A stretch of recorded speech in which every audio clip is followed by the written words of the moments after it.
السلام عليكم ورحمة الله وبركاته. magacaygu waa Khalid Xuseen Axmed. waxaan doonayaa inaan maanta soo jeediyo insha Allah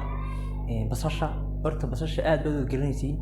dhamaantiina waa dumarka ku fiican oo cuntada ku karsada insha Allah. marka waan bilaabayaa ila socda basashu waa intaas oo nooc leedahay casaan iyo cadaan iyo maxay ahaanayeen iyo nooca kale midowga balkeeda iyo bleega yar xigo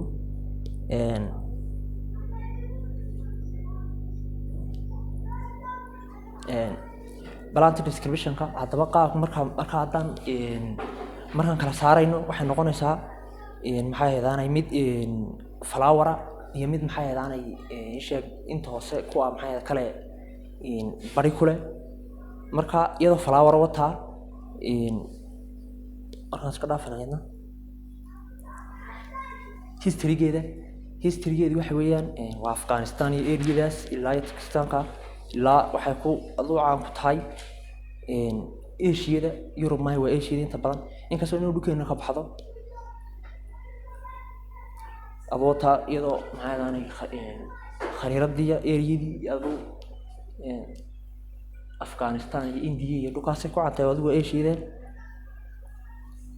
iyadoo flower oo kala duwan inkastoo maxay ahaanay marka dadka beeraha marka tigto kala kala ogaan karta laba haba loo beeraa waxa loo beeraa insha Allah in meel guriga sawirkii marka meel guriga laga soo qaado haddana maxay ahaanay meel kale lagu beero markaas marka labaad meesha lagu beero ayaa maxay ahaanay ayaa laga soo goynaya markaas la cunaya inta kale laakiinse laba jeer baa la beeraa laakiin geedaha kale hal mar un la beeraa hadaba qaabkii utilization-keedii macnaha qaabkii loo isticmaalay wixii loo isticmaalay ama lagu daayay waxaynay sidoo kale waa cuntooyinka waa saharo inuu sheegay dumarka ku caan waa maraqa iyo waxa iyo suubiska maraqa iyo meedka iyo hilibka waxa loo karsado iyo adu series-ka hadaba qofkii aan arago waa nooca waa mid series-ka midna nooca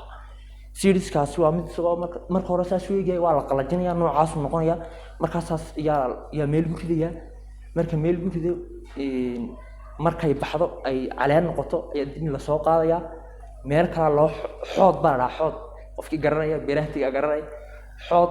saas meel marsa looga xoodo ayaa saa loogu beeraya saas loo taxaya dan waa laga soo qaadaya meel kale lagu beeraya markaasi marka saddexaad la soo gooyaa maxay ahaanay ayaa adigu wax lagu karsan karaa inta kale laakiin ma noqonayso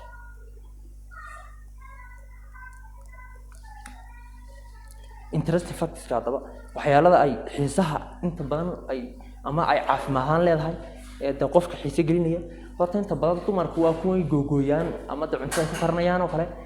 lilmay keentaa lilmadaasi markii hore waxaan u haysan jiray in lilmadan ay caafimaad daro laakiin markii aan baaray waxaan ogaaday inay lilmadan ay keenayso ay tahay dawo ahaan ay tahay dawadaasi oo ah inuu qofku indhihiisu ay in badan gelin si shaqeeyaan sidoo kale waxaan ogaaday xataa laba qof oo isqaba adarto ama 80 jir ama 60 jir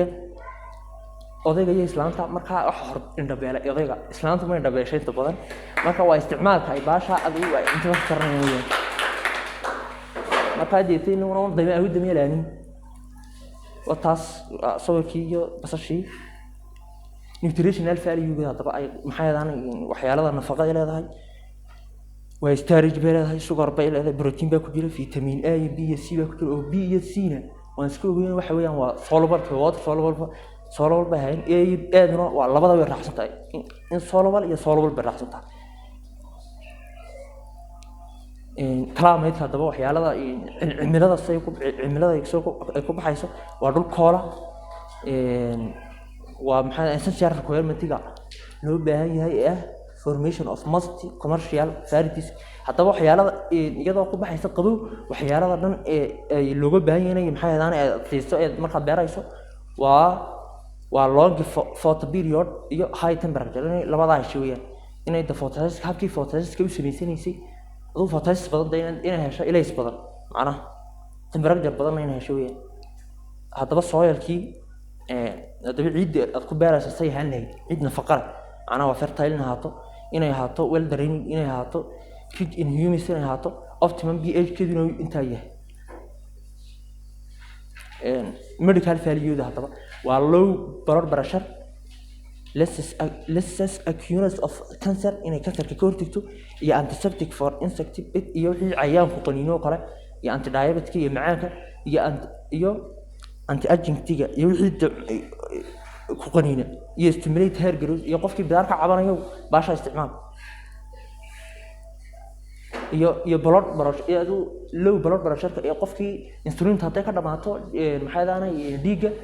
hadduu baasha isticmaalo wuxuu noqonayaa maxay daanay inuu qofka macaan kala dhawnaya ayaa loo isticmaalo haddaba benefits kida faa'iido ay leedahay waa improve immunity-ga waa maxay daanay difaaci kordhiso iyo regulate blood sugar-ka reduce inflammation-ka iyo maxay daanay heal infection-ka iyo antiseptic-ka oo mar hore inta hore iyo antibiotic-ga